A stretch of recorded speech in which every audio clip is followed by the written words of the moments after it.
FEMA has warned that strong winds will occur in states near the Federal Capital Territory in the next 3 days. Hi, welcome to what's happening. This are the top 10 stories. At number 1, the Federal Emergency Management Authority has warned that strong winds will occur in states near the Federal Capital Territory in the next 3 days. This could cause displacement of people and damage to weak structures. The agency's search and rescue teams are on high alert, and residents are advised to be cautious during heavy rain and avoid driving through flooded areas. Residents are also urged to prevent blockages of drains and avoid building on water channels. The agency is committed to protecting lives and property, and residents can call the toll-free number 112 in case of an emergency. At number 2, the new Acting Inspector General of Police Kayode Egbetokun has promised to prioritize excellence and accountability in serving the Nigerian people. He will work closely with other security agencies to provide adequate security and emphasize the importance of cooperation between the police and citizens to build trust in law enforcement.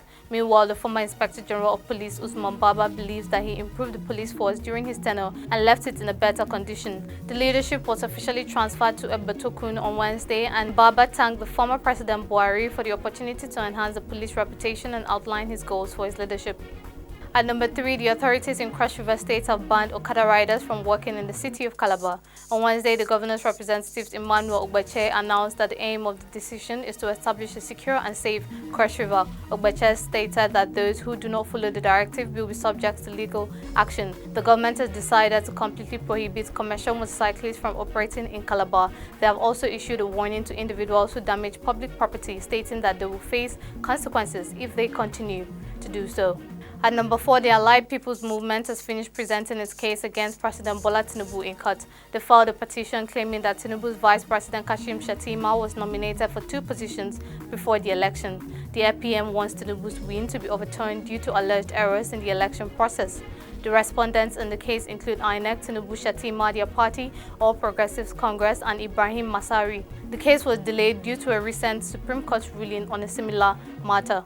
At number 5, the Nigerian Custom Service intercepted heavy railway locomotive parts in the Niger-Kogi area and handed them over to the Nigeria Security and Civil Defense Corps in Niger.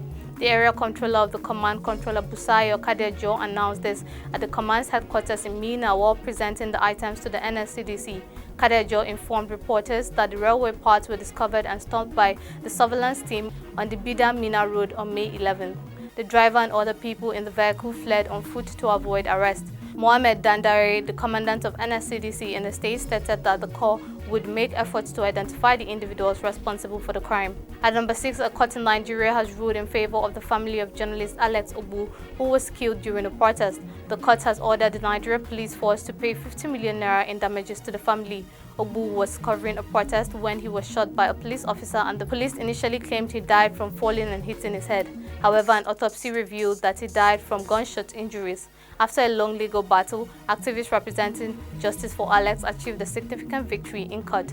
The ruling provides closure and vindication for Obu's family after 3.5 years. At number 7, the Federal High Court in Abuja has scheduled a hearing on October 23rd for a lawsuit filed by Dizani Alison Madueke, a former Minister of Petroleum Resources who is contesting the Economic and Financial Crimes Commission's order to confiscate her assets. The court date was set after both parties' lawyers completed their legal procedures. The auction of Alison Madueke's seized assets, including properties, began on January 9. It is alleged that she fled to the UK after serving as Petroleum Minister from 2010 to 2015.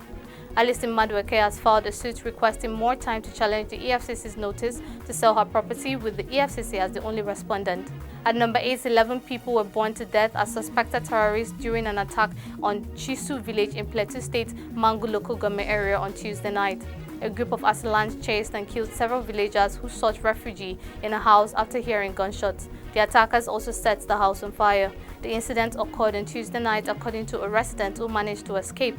The terrorists also burned down a church, houses, vehicles, and tricycles before leaving the community. The Plateau State Police Command has not commented on the incident. At number 9, the Court of Appeal in Port Harcourt has cancelled the arrest warrant for 5 people, including former Minister of Transportation Rotimi Amechi and Rivers State governorship candidate Toyin Ko.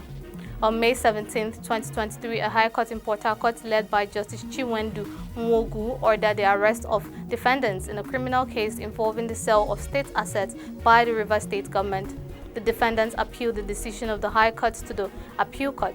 A panel of 3 judges with Justice Joseph Ike as the leader unanimously ruled that the High Court of Rivers State made a mistake by continuing with the case despite it being challenged at the appeal court. Finally, at number 10, the annual inflation rate in Britain stayed at 8.7% in May, which was not expected and increased pressure on the government and the Bank of England to address the rising cost of living. The markets had predicted a decrease, but the Bank of England is expected to raise interest rates to address the high inflation rate, which is the highest among G7 countries. Prime Minister Rishi Sunak's goal of reducing inflation has faced a setback, and workers have been striking for higher wages due to the rising cost of living. The Office of National Statistics reported that while the UK inflation was expected to decrease, core inflation unexpectedly rose in May. That's all for today. See you next time on What's Happening.